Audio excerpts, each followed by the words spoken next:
perkenalkan, nama Bunda Narsinta S. Kemenkeu, dosen tetap dari Prodi Keperawatan ya. Di sini di semester 4 Bunda mengajar keperawatan kesehatan jiwa. Kebetulan memang peminatan di keperawatan jiwa ya. Di sini Bunda ada bersama dua tim ya. Yang kedua Ibu Nurse Eci S. Kemenkeu yang dia mengajar di Poltekkes juga ya. Nah, kita penjelasan pertama yaitu RKPS. Ada 3 SKS, ya, di mana CPL dari keperawatan kesehatan jiwa adalah kita mampu berkontribusi untuk peningkatan mutu kehidupan masyarakat berbangsa dan untuk kemajuan ya. Ini ada beberapa CP ya. CP itu adalah untuk penguasaan dari mahasiswanya nanti, di mana mampu menguasai nilai-nilai kemanusiaan untuk menguasai konsep, teknik dan diagnosa ya. Nah, di sini juga kita lanjut ya. Di sini ada CP capaian dari mata kuliah kita di kesehatan jiwa ini. Yang pertama, mahasiswa mampu memahami sejarah dan tren isu dari keperawatan jiwa. Selanjutnya mampu untuk mengetahui dari proses keperawatan jiwa, perasaan jiwa, dan mahasiswa untuk konseptual, di mana nanti ada teori-teori model dari kesehatan jiwa tersebut ya. Selanjutnya yang keempat, CPMK-nya adalah peran perawat. Jadi di sini kita bisa melihat peran perawat jiwa, di mana kita melihat kedisiplinan, peran dari kedisiplinan dari perawat jiwa. Nah, yang kelima itu pelayanan. Jadi kita melihat pelayanan situasi dari keperawatan jiwa ya. Yang ketujuh itu untuk melakukan simulasi ya. Di simulasi ini namanya CMHN ya. CMHN ini nanti kita di komunitas di mana bisa itu ada askep kepada pasien dari infak, ada toddler ya, ada prasekolah, sampai dengan lansia. Ternyata ada juga ya namanya itu komunitas jiwa ya. Nah, karena ada 3 diagnosa. Nanti kita lanjut lagi di semester mungkin yang ini nanti saya dilanjut oleh tim saya ya. Di sini juga untuk CP ke-8 kita melakukan simulasi. Simulasi itu kayak seperti SPPK kita langsung berkomunikasi dengan klien kesehatan pada pasien jiwa ya. Nah, ini deskripsinya. Nah, untuk pertemuan pertama kita ini tadi penjelasan RKPS ya, di mana kalau RKPS itu rencana pembelajarannya. Di sini pertemuan pertama CPK-nya apa? Mampu memahami sejarah dari keperawatan kesehatan jiwa ya. Di sini kita juga menggunakan di mana indikator itu capaian yang harus didapat dari pasien. Jadi mahasiswa semester 4 ini mampu memahami dari CPMK tadi yang Bunda jelaskan pada awal tadi ya. Ada 8 tadi kan. Nah, di sana nanti ada beberapa ada kriteria yang harus dicapai, ada kasus. Nanti soal-soal kita udah menggunakan soal kasus ya untuk persiapan di waktu UKOM nanti juga ya, karena memang S1 udah disarankan menggunakan soal kasus. Ini pertemuan ketiga, proses keperawatan. Begitu juga selanjutnya seperti dari dijelaskan CPMK tadi, ada pertemuan keempat nanti pasien pencegahan secara primer, sekunder maupun tersier ya. Nah, untuk selanjutnya sampai pertemuan 5, 6, 7 dan 8-nya ya, itu kita masih membahas dengan MPKP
masuk ke pertemuan materi ya. Perawatan kesehatan jiwa ya. Nah, di sini tentu anak-anak sering mendengar ya apa itu yang dimaksud dengan kesehatan. Sehat ya. Kalau sehat apa definisinya? Sehat apa? Definisi dari sehat akal, sehat jasmani, dan sehat rohani. Bagus ya, berarti kalian semua anak-anak semua udah paham ya di mana itu sehat, ada baik lahir maupun secara jasmani. Nah, kembali ke materi, di mana kita mempelajari sekarang adalah kesehatan jiwa ya. Tentunya kita harus memahami dulu apa itu sehat ya, nah. Di mana sehat itu dalam keadaan bugar, dalam keadaan nyaman ya. Kalau bagian-bagian tubuhnya sehat dan terasa nyaman, itu ada beberapa sifat juga ya, dimana kita sesuai subjektifnya, sesuai subjektif seseorang ya. Kalau seandainya dari definisi sehat dari penyakit itu biasanya ada hasil ya, uji labnya ya. Tapi kita di sini mempelajari tentang kesehatan jiwa ya. Menurut WHO pada umumnya tahu ya apa itu WHO?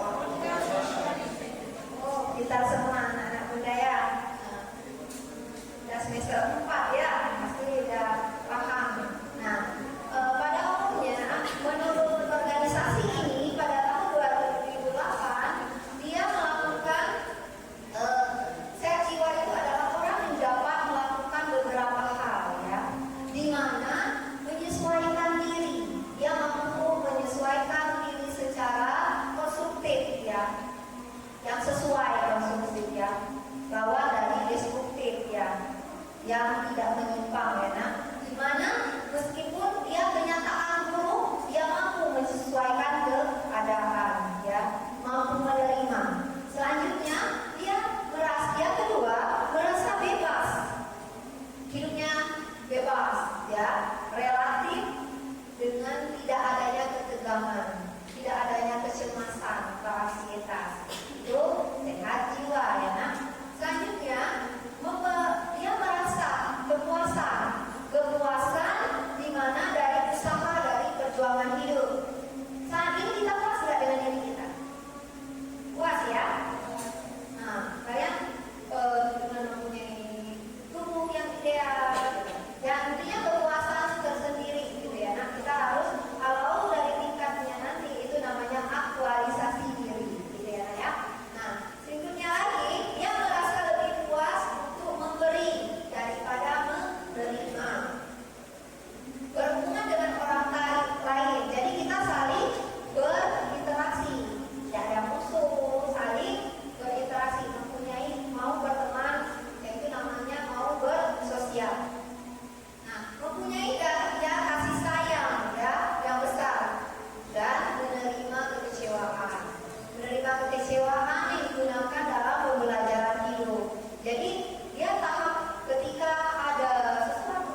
ekonominya yang rendah, nah kalau di sini dia langsung menjelaskan miskin ya, tapi kita nggak boleh ngomong miskin ya. Di sini ada ekonomi rendah, mereka dikelompokkan ya, mereka dikelompokkan di sini, digabung dalam keadaan kotor, dalam keadaan. Tapi bagi yang mampu dia merawatnya di rumah. Tapi zaman ini sudah ada itu ya, sudah ada dokter.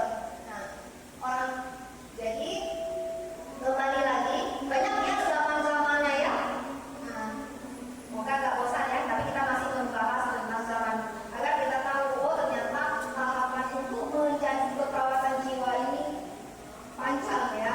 Nah, selanjutnya di sini ada Pasenius, di mana tidak yakin mempelajari, dia tidak yakin ya. Pasenius itu tidak yakin, jadi dia mempelajari. Awalnya dia mempelajari hewan ya, hewan itu dipelajari, dia mempelajari otak dari tubuh manusia itu, dia membelah ya, membelah kepala manusia, tapi yang sudah meninggal. Nah, tapi di sini dia ditentang ya, karena dia membelah kepala manusia, ditentang di sini, ditentang karena dianggap yang dia pelajari itu seperti kejam ya, atau tapi dia mempelajari ini karena dia merasa beda manusia dengan hewan. Awalnya dia mempelajari hewan dulu, anatomi hewan. Nah di sini juga berusaha mencari mayat ya, dia mencari mayat agar untuk uji coba ya, uji coba. Dia hampir di sini dia merupakan ilmuwan, dia ditangkap dan hampir diancam dibunuh, maksudnya di sini juga dia hampir dihukum pancung atau hukum pancung tahu ya. Nah, dihukum pancung. Setelah itu dia mampu meyakinkan sehingga dia mendapat penghargaan ya, mendapat penghargaan. Dia bisa membedakan mana otak manusia maupun hewan tadi ya. Berarti dia merupakan pahlawan ya. Selanjutnya lagi pada Revolusi Prancis. Nah, di Revolusi Prancis menurut Pellegrini ini ada memanfaatkan kebebasan dulu pada pasien gangguan jiwa ya, yang membebaskan di mana dia ada semboyannya ya. Revolusi humanisme ini ya, dia melepaskan pasien dengan gangguan jiwa ini jika tidak harus yang diterkam oleh binatang buas ya. Jadi di sini juga ada perjuangan oleh para peneliti. Ini dilanjutkan nanti di revolusi kesehatan jiwa kedua, di mana gangguan jiwa ini bisa diterima ya, bisa diterima sebagai suatu penyakit seperti penyakit lainnya ya, seperti penyakit hipertensi dan lainnya. Di sini juga pada zaman ini gangguan jiwa itu sudah diterima sebagai suatu penyakit, di mana ada perubahan orientasi secara organ, secara biologisnya ya. Nah, di sini juga ada nanti penggolongan. Dia udah membedakan penggolongan kesehatan jiwa tadi. Jadi mereka mempelajari setiap pasien itu berbeda-beda, ada tanda gejala dari gangguan jiwanya ya. Di sini dia bisa membedakan. Nah, di revolusi 3 tren isu dari keperawatan jiwa. Tren dari isu di sini, tren itu apa? Tren itu adalah sesuatu yang sedang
khususnya ada dibeli oleh dokter ya nak ya. Nah di sini juga ada pelecehan karena pelecehan penyimpangan menyebabkan ke trauma ya nak. Adanya kekerasan, ini juga stres pasca trauma itu seperti bencana alam, seperti tsunami ya, gunung meletus, kehilangan ya, karena kehilangan keluarga, kehilangan anak menyebabkan pasiennya menjadi trauma ya. Kehilangan benda-benda kesayangannya ya. Karena kalau kehilangan sesuatu aja mungkin sangat menyakitkan kan? Apa yang paling menyakitkan buat kita?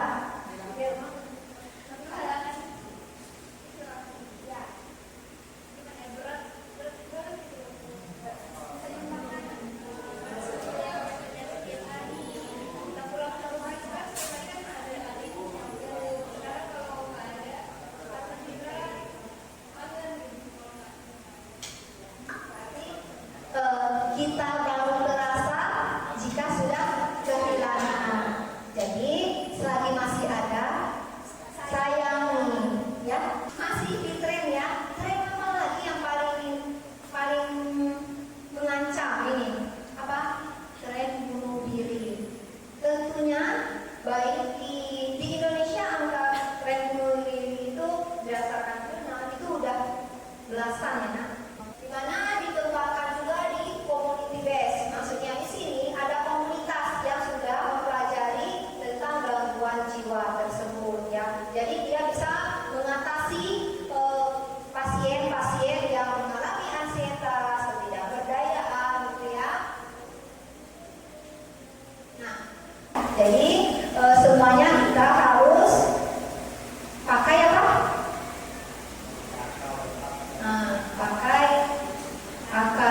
Pakai perasaan, juga pakai menggunakan apa? Perdalamkan juga spiritualnya ya, pelajari dengan agama. Nah, di sini kalau orang dewasa itu kalau yang anak, makanya di sini jangan terlalu pacarannya jangan berlebihan, nanti baper ya. Baper ya. Dia bakal baper juga. Nah, di sini juga kasih sayang dan kontrol tata krama. Kita juga mempunyai tata krama ya, aturan. Pergi ke ini bukan sekolah lagi ya, pergi kuliah misalnya jam 8 pulangnya sebelum